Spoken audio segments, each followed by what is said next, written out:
Hello everyone, and welcome to this video lesson where we will see or get to know UNED's discovery tool, its main functionalities, and how to use it. In order to access the discovery tool, you can just go to the library website of the UNED, and below you will find a search box. If you type in anything you're interested in, let's search for English phonology, then you will land automatically on the website of the discovery tool. We highly recommend to register through the campus UNED, so that you will have access to all the functions of this discovery tool. And as well, here when you click on your name, you'll be able to change the language that the language displayed to English.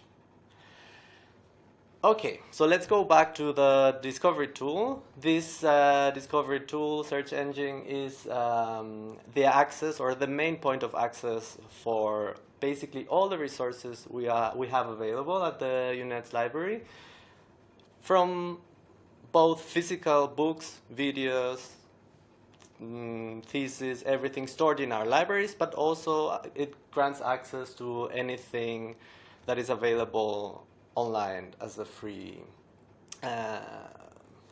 for the students and the community of the UNED.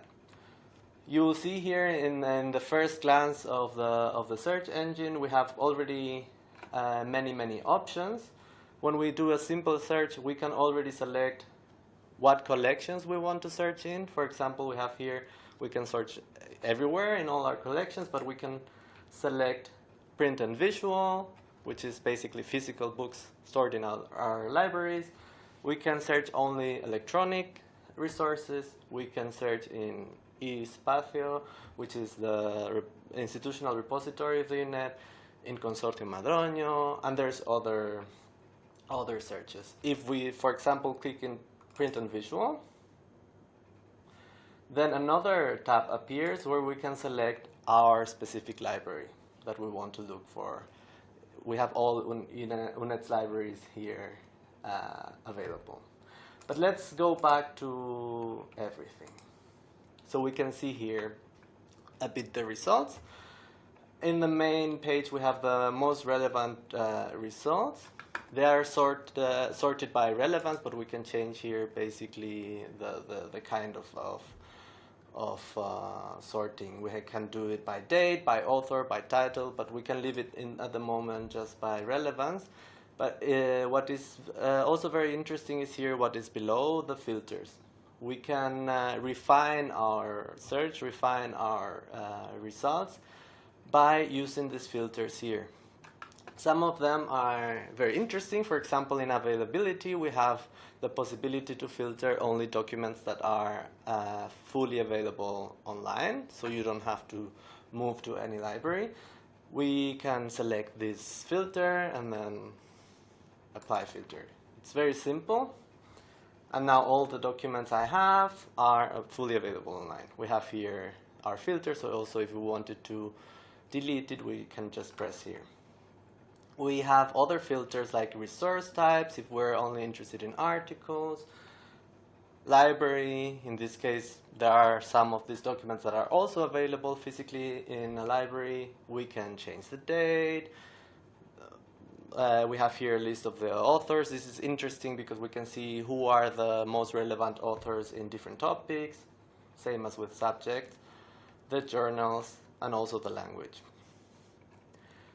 It's also interesting to know, let's see for example another case, that we can, as we said, filter one category or one element, but we can also exclude one element. If we're looking for only articles, let's say, we could of course do this, apply filters, but if we don't want articles, we're looking, imagine, for books, we can do the opposite. We click on the articles and then we go to the right and we exclude one category.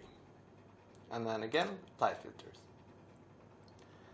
So it's a very simple and intuitive way of applying filters and doing searches to refine our search, our results, and it's very similar to commercial search engines that we all know.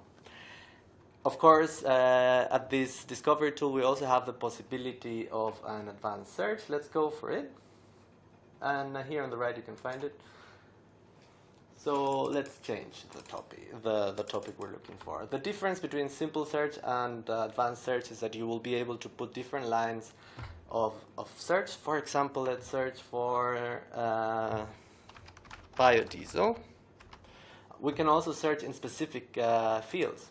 For example, I want to find articles that are about biodiesel, but that they explicitly mention it in the title. So I'll put in the title contains biodiesel.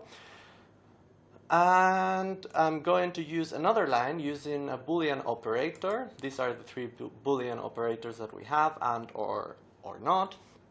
They're very easy to use and very intuitive. So I want to have an article that contains in the title biodiesel.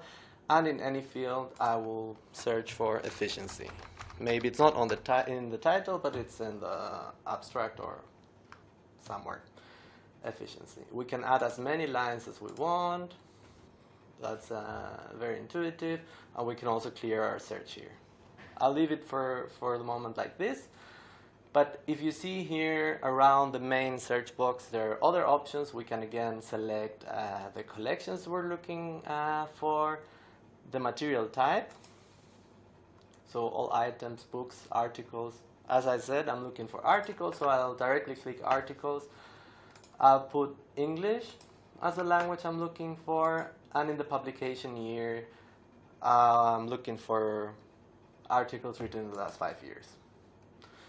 With all this information, we can do our search, and again, we have the most relevant results here.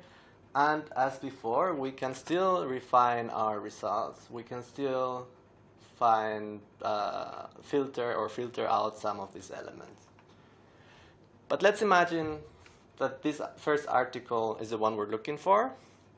We can click on any article, and we'll see the full record of this document. We'll have here the bibliographic information, here even more, with the subjects, etc. What is maybe very interesting for us is this sign where it says full text available. If we click on it, we'll go again to another full text available at, and then a link. If we go here, it now, as we are identified in Campus UNED, we don't need to do anything. If not, we would need to identify.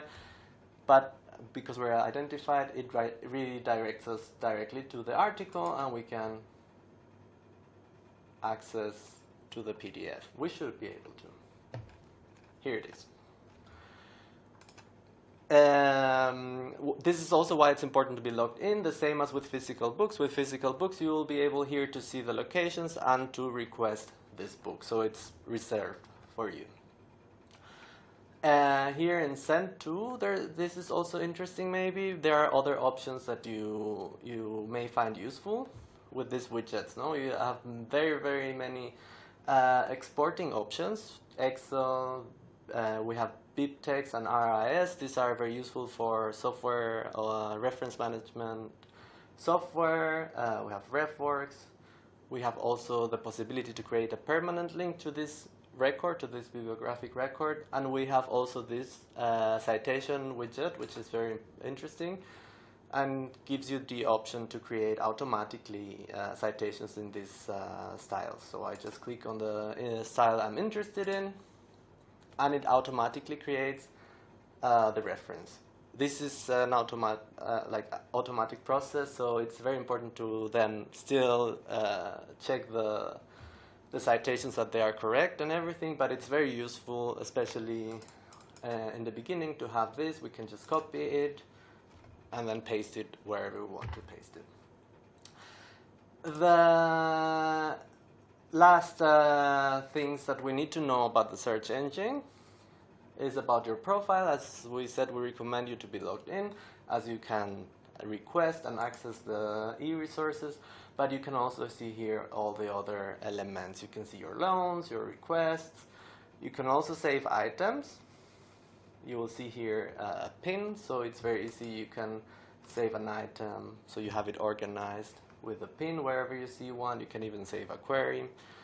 And as mentioned, you can change your settings and your preferences.